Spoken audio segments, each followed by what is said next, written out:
Hi guys, and welcome back to the She Talks podcast with Jocelyn Hernandez-Hollingsworth. Before we get started, let's hit that intro music. She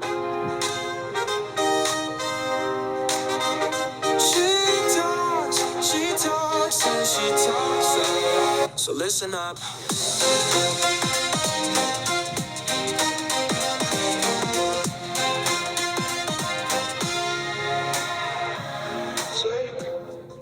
Alright guys, today we're going to be talking about how the government and police work together to take control over women and their bodies. And we're going to be talking about the historical contexts that go into that. I do have my computer here to look at notes and to read out quotes from different articles that I found that I feel are important to this conversation. And yeah, without further ado, let's get into it. So, different ways that we see the government and police having control over women's bodies can be seen through Roe v. Wade and the recent overturn of Roe v. Wade.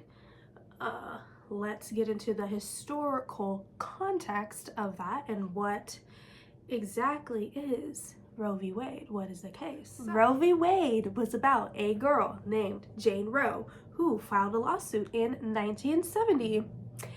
And Jane Roe is a fake name in order to protect her identity. But she filed a lawsuit against Henry Wade, a district attorney in Texas, where she alleged that the state's laws were unconstitutionally vague and abridged her right of personal privacy protected by the 1st, 4th, 5th, 9th, and 14th Amendment.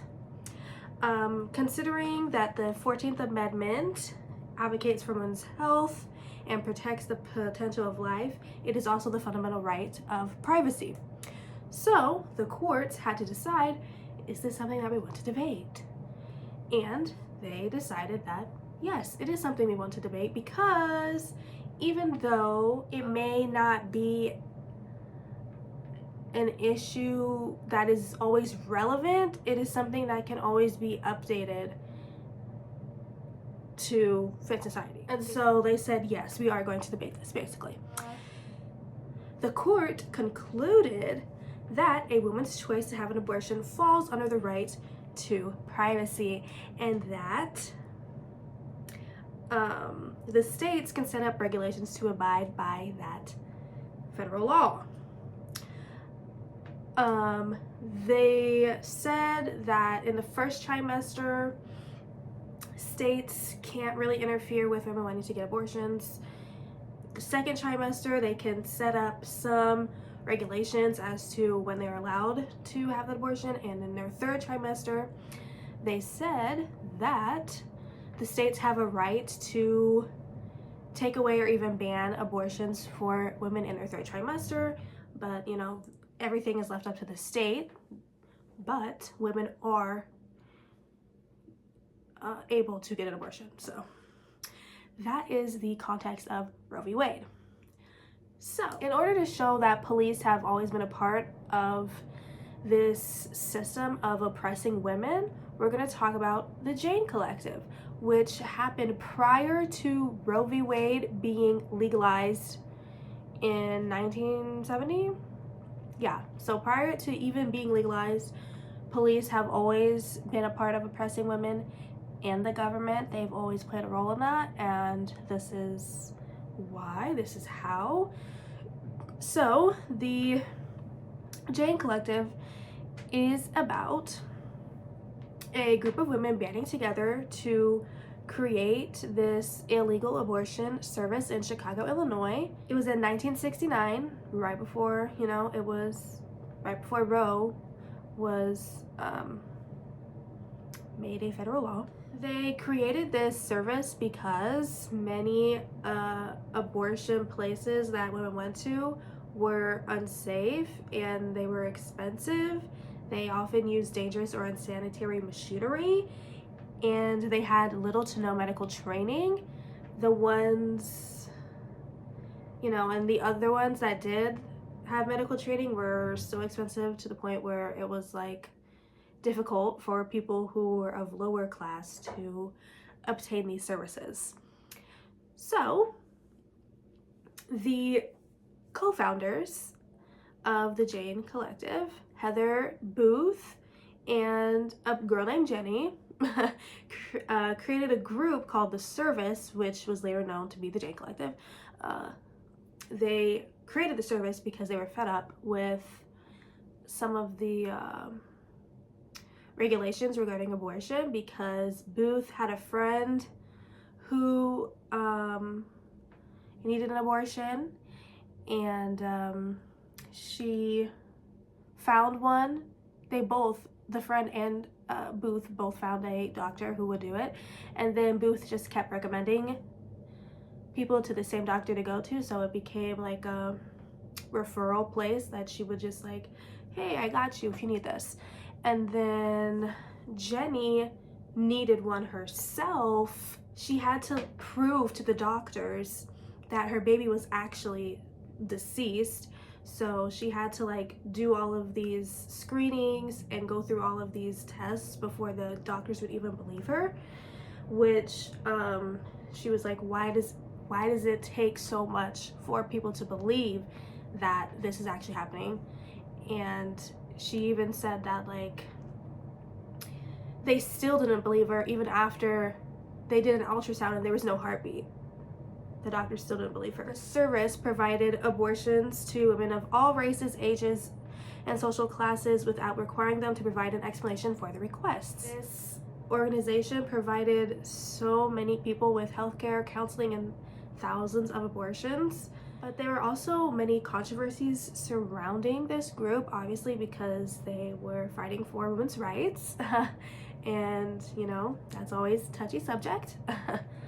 Or fighting for anyone's rights for that matter, who aren't white or male. The police raided one of the places where they were conducting this, and they didn't arrest any patients or doctors. They only arrested members from the Jane Collective, known as the 7 Jane.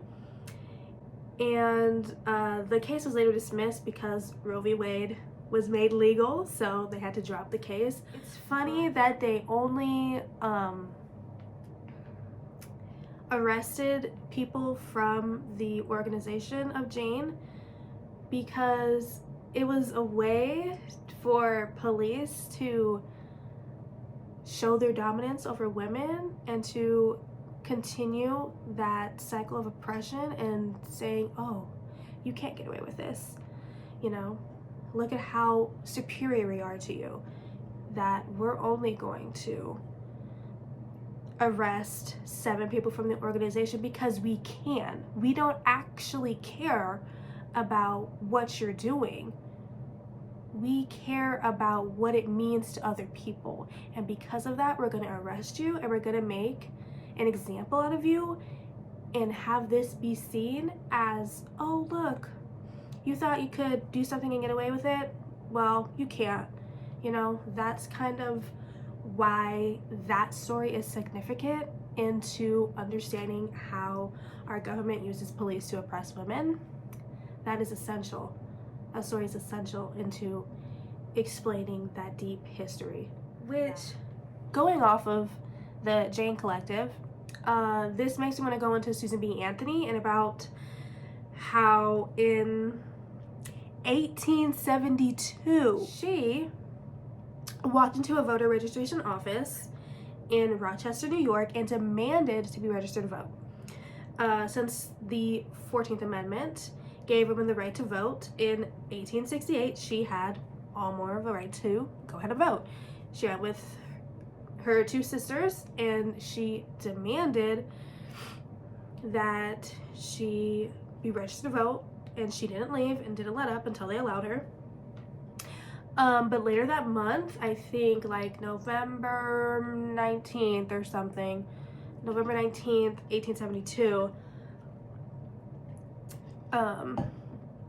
a deputy marshal came to Anthony's house to arrest her for voting illegally. She then began her trial on June 17th, 1873, but the judge directed the jury to return a guilty verdict and denied a defense request to pull the jury. Then the following 2 days, on June 19th, 1873, the judge denied a defense motion for a new trial and sentenced her to a fine of $100 and costs of prosecution. So this case sparked many debates and controversy because of how ignorant and just like prejudiced the judge was towards Anthony, that many people came out and spoke about this and saying how it was a violation against our constitutional right and guarantee of a jury. But it wasn't until 22 years later that the Supreme Court ruled that a federal judge may not direct a guilty verdict in a criminal trial. And Anthony was then depicted as this brave woman who stood up for what she believed in and put her foot down. You know, I fear that's where this like conservative mindset stems from, is people thinking that that's all that women can do is bear children and take care of them, when that's not the case.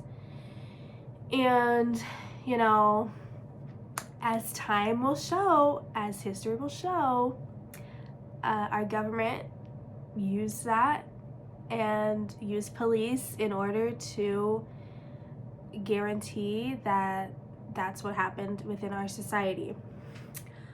Going into an article that came out in 2022 before Roe v. Wade was overturned, it sort of talked about all of the amazing things that Roe v. Wade did for women, such as it freed women from the fear of police raids and arrests, and from wondering whether the doctor was in fact a skilled doctor or butcher. Let's just imagine that right now.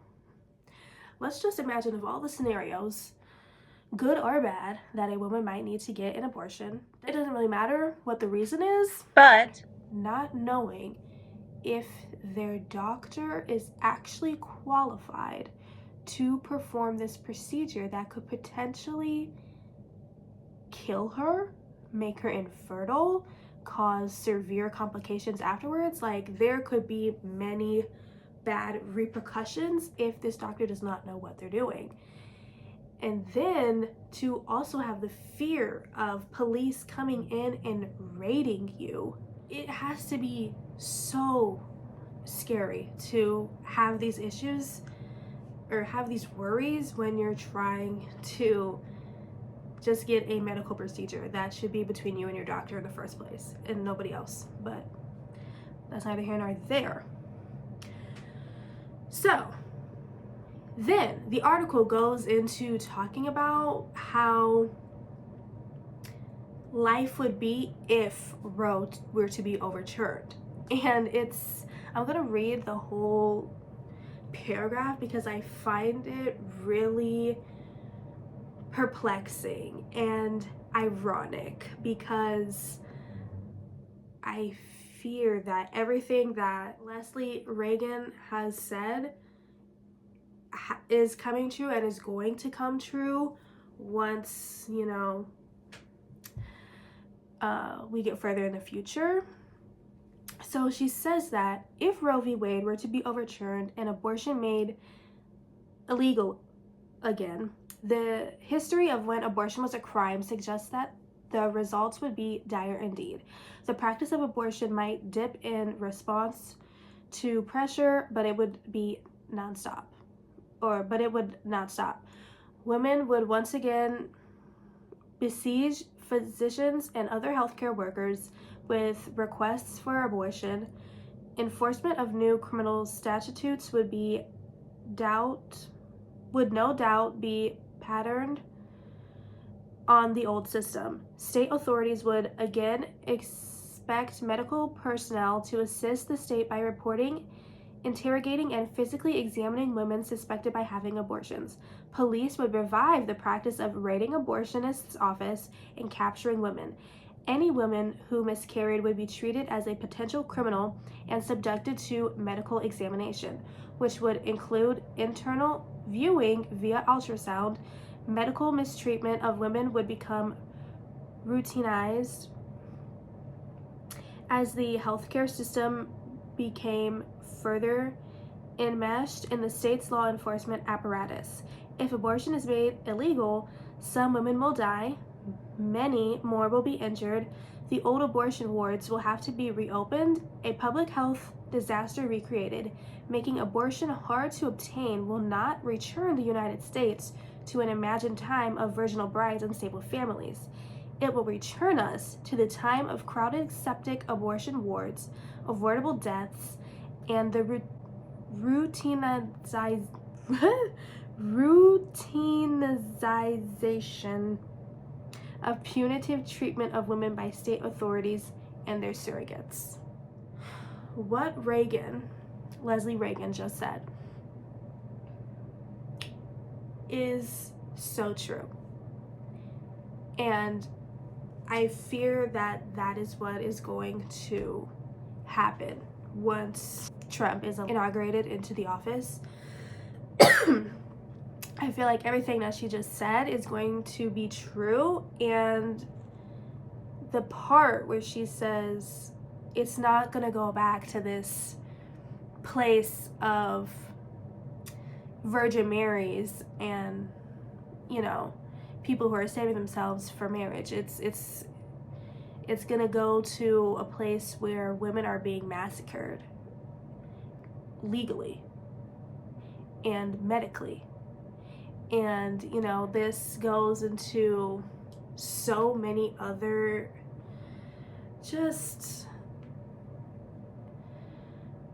disgusting things that goes on within this country. For instance, women getting sterilized in prisons so that they can't bear children anymore.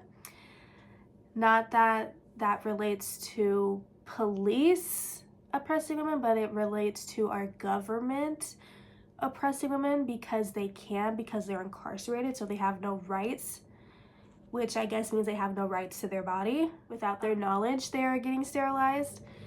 And, you know, it's saddening to know that this is our reality and that this is the things that we have to deal with. The last article that I want to touch on, because Roe was overturned, states are now able to do with that law with what they will. And because of that, laws can now make their own decisions of how they want to deal with abortions.